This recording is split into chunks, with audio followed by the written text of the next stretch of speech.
Vedimizin fəxri, Azərbaycanın tarixi janrda yazan görkəmli yazıcısı, istedadlı kinorejissor və senarist Fərman Kərimzadə 1937-ci il martın 3-də Veydi rayonunun Böyük Vedi kəndində anadan olmuş, 1989-cu il mart ayının 17-sində Bakıda vəfat etmişdir.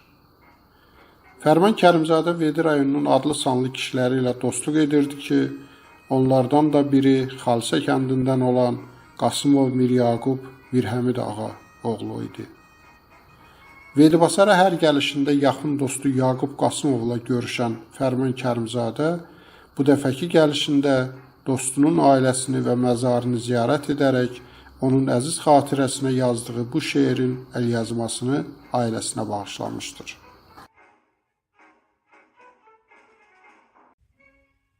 Bu dəfə ağrını görə bilmədim. Ağrı çən içində, duman içində.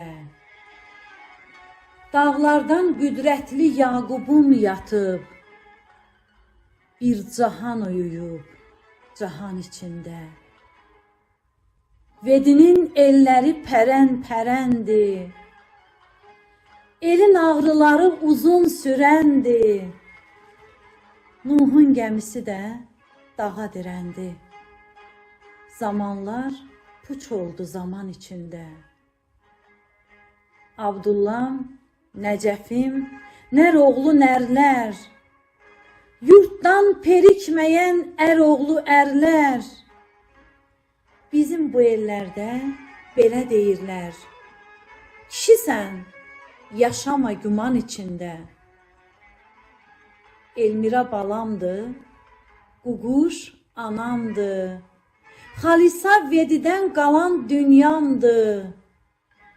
Bu evin qibləsi könül aynamdır. Saxlamaz sözünü fərman içində, saxlamaz sözünü fərman içində.